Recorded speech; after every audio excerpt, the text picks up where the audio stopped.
ಬೆಳೆಸ್ಕೊಳ್ಬೇಕಾಗುತ್ತೆ ಅಂತ ಹೇಳಿ ಮಾತನ್ನು ಹೇಳ್ತಾ ಇವತ್ತಿನ ಪರಿಸ್ಥಿತಿ ಬಗ್ಗೆ ಹೇಳ್ತಾರೆ. ಇವತ್ತು ನಾವು ಈ ಸಭೆಯನ್ನು ಕರೆದಿರೋದು ನಾವು 25-26ರಿಂದ ಏನು ಜಂಟಿ ಕ್ರಿಯಾ ಸಮಿತಿ ನಮ್ಮ ಹಲವಾರು ಬೇಟೆಗಳ ಬಗ್ಗೆ ಕಳೆದ 26 ತಿಂಗಳಿಂದ ಏನು ನೆನಪು ಬಿಟ್ಟಿದೆ. ಆ ವಿಷಯದಲ್ಲಿ ಇವತ್ತು ಸರ್ಕಾರಕ್ಕೆ ಮುಷ್ಕರದ ನೋಟಿಸನ್ನು 25-26ರಿಂದ ರಾಜ್ಯಾದ್ಯಂತ 1.25 ಲಕ್ಷ ಕಾರ್ಮಿಕರು ಈ ಕರೆಕೊಂಡಿದ್ದೇವೆ.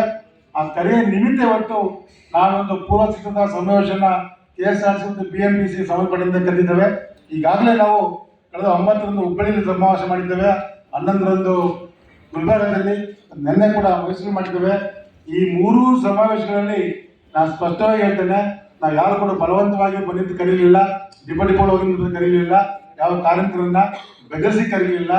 ಆದರೆ ಎಲ್ಲ ಕಾರ್ಮಿಕರು ನಮ್ಮ ಜಂಟಿ ಕ್ರಿಯಾ ಸಮಿತಿಯ ಕಲೆಗೆ ಹೋಗ್ಬಿಟ್ಟು ಸ್ವಯಂ ಪ್ರೇರಿತರಾಗಿ, ನಾನು ಹೇಳ್ತೇನೆ ಸ್ವಯಂ ಪ್ರೇರಿತರಾಗಿ ಸಹಸ್ರಾರು ಸಂಖ್ಯೆಯಲ್ಲಿ ಬಂದು ಏನು ಜಂಟಿ ಕ್ರಿಯಾ ಸಮಿತಿ 25-26ರಿಂದ ಏನು ಮುಷ್ಕರಿಗೆ ಕರೆ ಕೊಟ್ಟಿದ್ದೀವಿ, ಅದಕ್ಕೆ ನಮ್ಮ ಸಂಪೂರ್ಣವಾದ ಬೆಂಬಲತೆಯನ್ನು ಮತ್ತೆ ನಾವು ವ್ಯಕ್ತಪಡಿಸಿದ್ದಾರೆ. ಅದೇ ನಿರೀಕ್ಷೆ ಮಾಡ್ತೇನೆ. ಯಾಕಂದ್ರೆ ಇವತ್ತು ನಮ್ಮ ಅಳಿವುಗಳ ಪ್ರಶ್ನೆ ಇದು, ಕಾರ್ಮಿಕರ ಭವಿಷ್ಯದ ಪ್ರಶ್ನೆ ಇದು.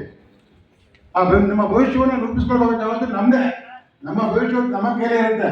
ಯಾವ ನಮ್ಮ ಭವಿಷ್ಯವನ್ನ ರಾಜ್ಯ ಸರ್ಕಾರ ಆಗಲಿ ಆಡಳಿತ ವರ್ಗ ಆಗಲಿ ಇತರ ಯಾರು ಕೂಡ ನಮ್ಮನ್ನ ಭವಿಷ್ಯವನ್ನು ಯಾರು ರೂಪಿಸ ಬರೋದಿಲ್ಲ.